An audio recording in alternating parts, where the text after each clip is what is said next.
Hello guys, আজি আমি অলপ শিকিম ক্লাস 5 পৰিবেশ পাৰ্ট 2 জীৱ আৰু পৰিবেশ ইবিলাকৰ কোৱেশ্চন আনসাৰ বিলাক আজি আলোচনা কৰিম। প্ৰথমত আছে উত্তৰ লিখা। 1 নম্বৰ উত্তৰ লিখা। পৰিবেশৰ জৈৱিক আৰু অজৈৱিক উপাদানবোৰ কি কি? পৰিবেশৰ জৈৱিক আৰু অজৈৱিক উপাদানবোৰ কি কি এইটো তোমাক লিখিব লাগিব। মই কৈ দিও, তোমালোকে কিতাপত বিচাৰিলে পাই যাবা। পৰিবেশৰ জৈৱিক উপাদানবোৰ হল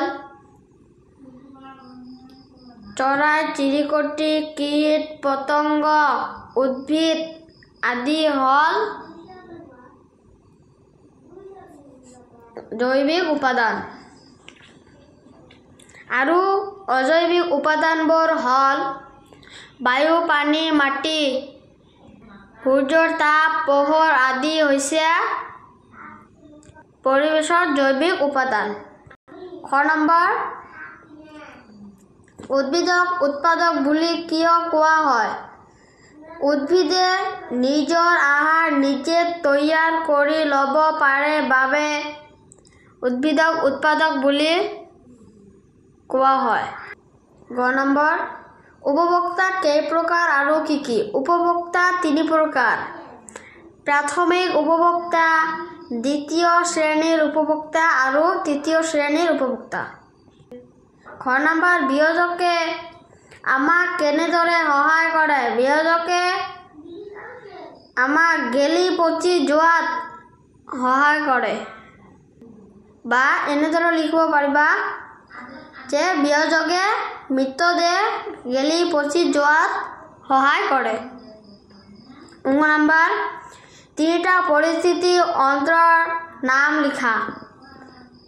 3টা পৰিস্থিতি অন্ত্ৰৰ নাম হল ঘাঁহনি, পুখুৰী আৰু শস্য পথাৰ। ইয়াৰ পিছত আছে 2 নম্বৰ খালী ঠাই পূৰ কৰা।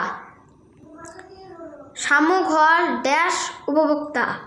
ইয়াত হ'ব প্ৰাথমিক উপভোক্তা। খালী ঠাইত হ'ব প্ৰাথমিক। এটাতকৈ অধিক ডেশ মিলি খাদ্যজালৰ সৃষ্টি হয়। এটাতকৈ অধিক খাদ্য শৃংখল মিলি খাদ্যজাল সৃষ্টি হয়। গ হেন হল ডেশ শ্ৰেণীৰ উপভোক্তা। ইয়াত হ'ব তৃতীয় শ্ৰেণীৰ উপভোক্তা। খাদ্যজালত এটাতকৈ ডেশ খাদ্য শৃংখল থাকে। ইয়াত হ'ব অধিক খাদ্য শৃংখল থাকে। ইয়াৰ পিছত আছে শুদ্ধ উত্তৰটো বাছি উলিওৱা। খাদ্য শৃংখলৰ আৰম্ভণিতে সদায় উদ্ভিদ প্ৰাণী অণুজীৱ আদি থাকে। অণুজীৱ থাকে। ইয়াত হ'ব প্ৰথমতে উদ্ভিদ থাকে।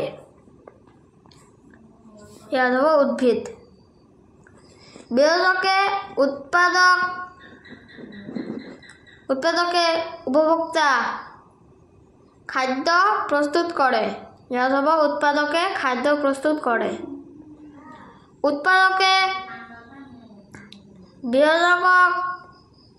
বিয়োজকে উপভোক্তাই মৃতদেহ গেলি পচি যোৱাত সহায় কৰে।